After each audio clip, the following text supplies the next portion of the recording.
All right, before we get to this next section here on TCP/IP architecture, I want to talk about what these addresses look like briefly.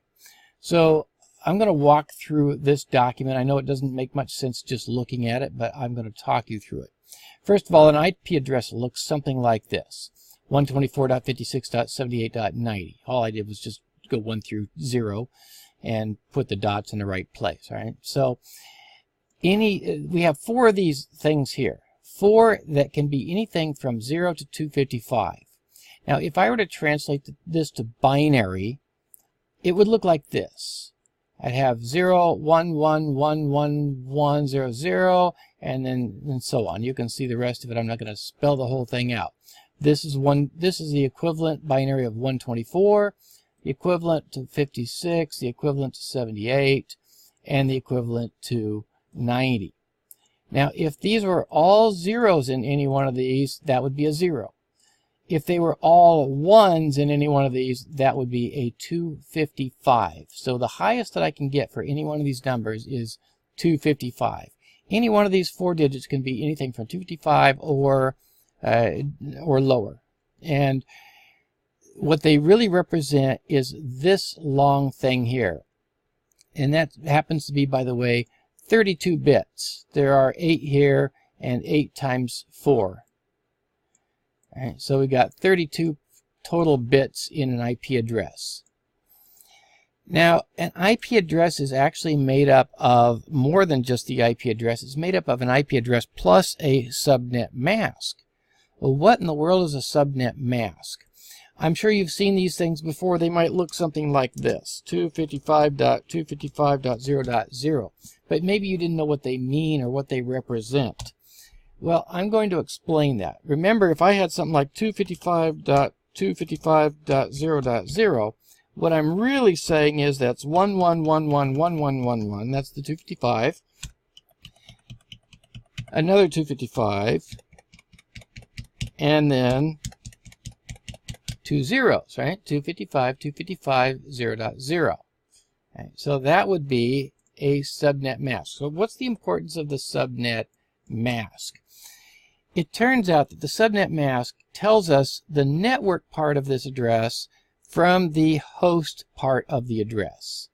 Now, I'm going to use a subnet mask here of 255.0.0.0, and we're going to see how we derive those things. Essentially, anything with a 1 under it, under the IP address in the subnet mask, means that that's a part of the network. Anything with a 0, this part, means that it's part of the host. So, in other words, this 124 is part of the network, and this 56.78.90 is part of the host because it's got all zeros under it. Here's what it looks like in binary. So here's my 124.56.78.90 in binary, and here's the subnet mask, 255.0.0.0. Here's 255.0.0.0. And I said anything with a 1 under it is part of the network ID. So this portion has 1s under it. So I'm going to say, well, this portion of this is the network ID.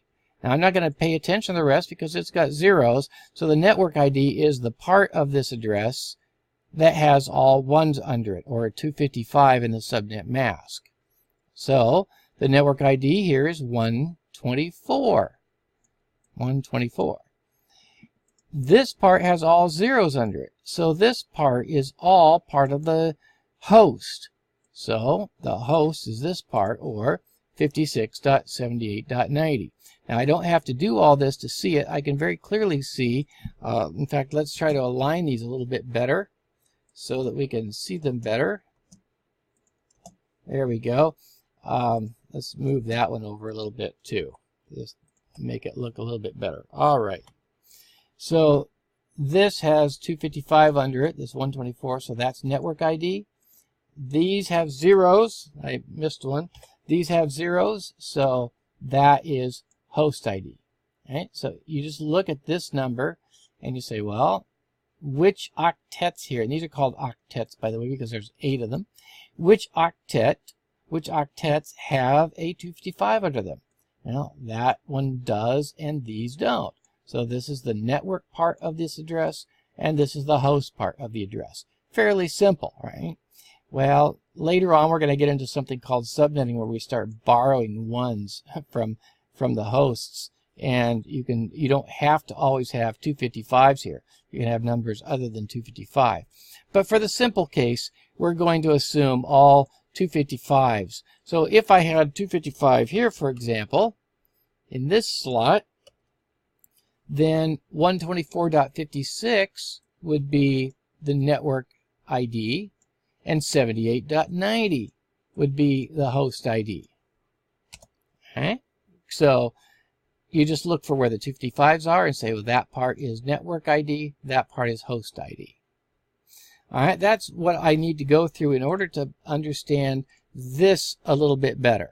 So in the next video, I will take this up and we'll talk a little bit about these classes.